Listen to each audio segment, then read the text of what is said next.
Salam əziz şagirdlər, bugünkü dərsimiz 6-cı sinif Azərbaycan dili fənnindən mətn üzərində iş. Mətnimiz Qədim Dünya adlı 6-cı bölmənin sonuncu mətnidir. Mətnimiz dinozavrlar adlanır. Biz bu dərsdə dərsin motivasiya mərhələsi ilə tanış olacaq, mətnin məzmunu və təhlili üzərində iş aparacaq.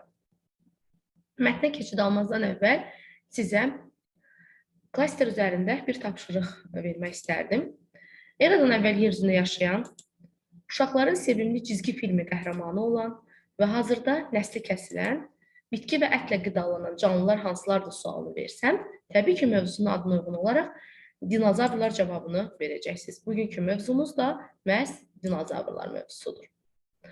Müasir dövrdə dinozavrlar yalnız cizgi filmlərində, hər hansı bir filmlərdə sevimli bir qəhrəmandır. Lakin milyon illər əvvəldə həmin canlıların yer üzündə yaşadığı məlumdur. Təxminən 225 milyon il əvvəl yer kürəsində yaranmış və 160 milyon il ərzində yaşamış dinozavrlar planetimizdə indiyə qədər mövcud olan ən böyük canlılar olmuşlar. Həmin dövrdə insanlar yox idi və o zaman planetimizdə heyvan və bitkilər indikindən çox-çox fərqli idi. Dövrümüzdə dinozavrlar yoxdur. Hal-hazırda bu canlıların yalnız müəyyən qalıqları qalmışdır. Dinozavrların qalıqlarını ilk dəfə İngiltərə ərazisində 1815-ci ildə tapmışdılar. Və 1826-cı ildə başqa bir İngilis alimi də naməlum nəhəngə məxsus olan sümüklər tapmışdır və nəhayət 1842-ci ildə dinozavr qalıqları tapan İngilis bioloqu Richard Owen hər üç tapıntı arasında oxşarlığı müəyyən edərək onların məhz bu sümüklərin eyni canlı növünə aid olduğunu sübut etmişdir. O naməlum bu heyvanın skeletini bərpa edir və ona dinozavr adı verir. Dino Yunanca qorxunc deməkdir, zavr isə kərtənkələ deməkdir. Və nəhayət onun verdiyi ad elmi ad olaraq qəbul olundu və sonradan bu fəsilədən olan heyvanlara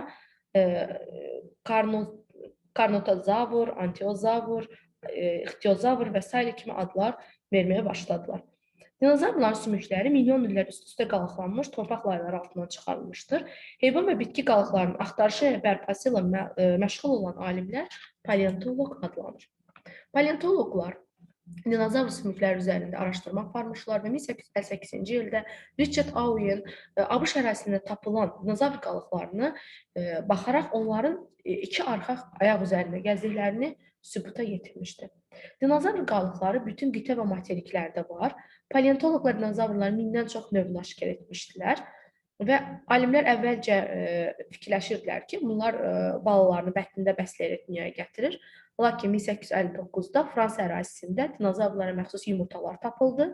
1995-də isə Çin ərazisində dinozavr yumurtalarının kütləvi bastırıldığı yer aşkara çıxarıldı. Və məlum olur ki, dünyada sonralar dinozavrların nəsli kəsilib, bəs bu necə baş vermişdir? Alimlərin fikrincə buna səbəb yer planetində baş verən iqlim dəyişikliyi olmuşdur. Müasir dövrdə texnikanın güclü inkişafı dinozavrlara bağlı araşdırmaların, yeni nailiyyətlərin əldə olunmasına bir ümid, inam yaradır.